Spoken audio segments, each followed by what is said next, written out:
Hello class, good morning. I'm here with Sergeant Pepper. Yes, we are here to read a story today. Are you excited, Sergeant Pepper? Yes, I am. Are you all excited at home? Yay, well, let's see what this is all about.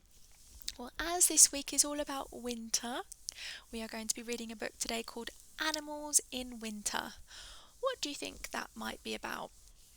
I think it might be about what animals do in winter. For example, maybe they hibernate. Yes, there are some animals that hibernate, which means that they sleep. Yes, they go into a deep sleep. Well, let's see what this is all about.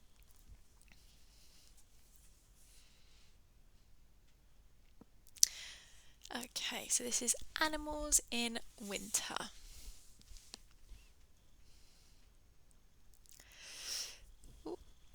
The days grow short, the nights grow long. It is getting colder. Leaves have fallen from the trees. There are no berries on the bushes. Insects are gone. The grass is dead and brown. Birds and other animals are getting ready for the winter. Some of the birds will fly south. Bluebirds have already left.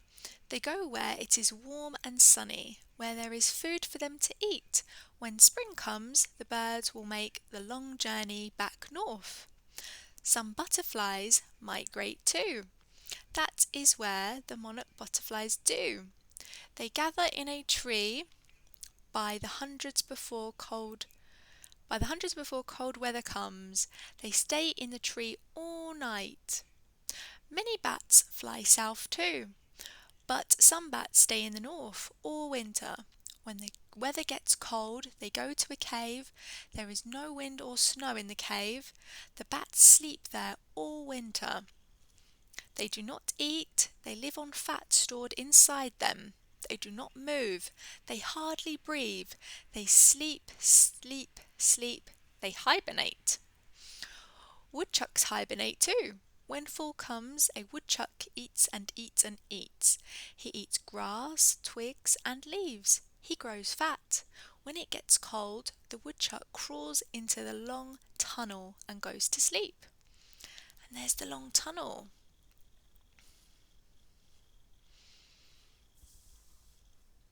There's the entrance.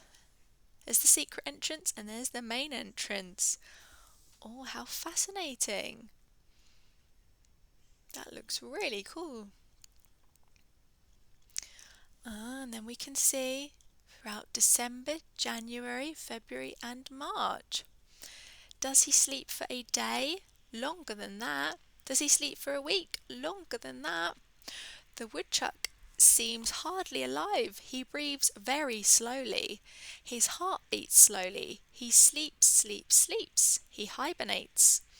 Some animals do not have to hibernate. They gather food and save it for the winter. This is what a picker does. A picker looks like a little rabbit, but with round ears.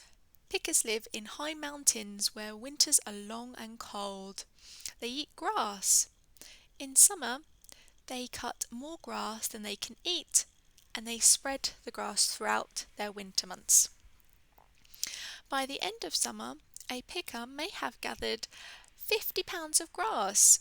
She hides it under rocks. There's the picker.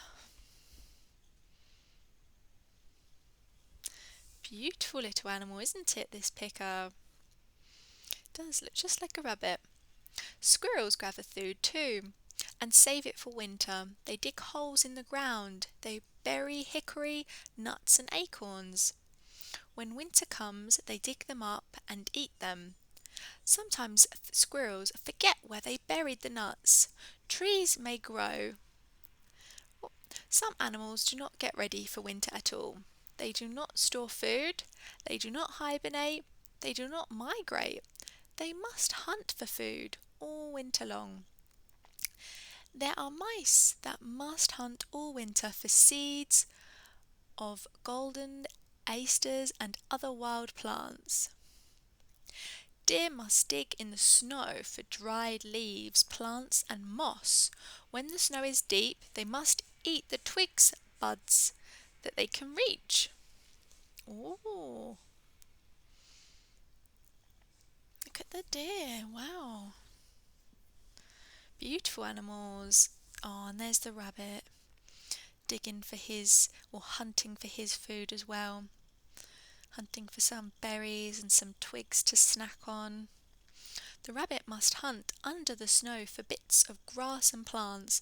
When the snow is deep, he too eats the buds and bark of bushes so he can stay alive. In the winter, the fox hunts for mice and rabbits. This fox has discovered a mouse in its tunnel beneath the snow. When the winter is cold and the snow is deep, many animals cannot find food. Here are some ways you can help animals. So, some things you can do is you can leave out bits of seeds on a fence. Maybe if you're going on a winter walk, you can leave it out for the animals to find. Isn't that a nice idea?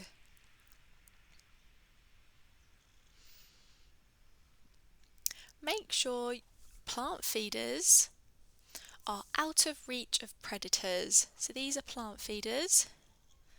They hang on the trees, so it's necessary to make sure that no cats can get to them, so that the birds are free to go and snack when they want without a cat eating them. Eventually the days grow longer, the nights grow shorter, it begins to get warmer, and spring is coming. So, how exciting is that? Yes. Did you enjoy learning about winter and the different animals that hibernate? Yes, I especially liked learning about the woodchuck.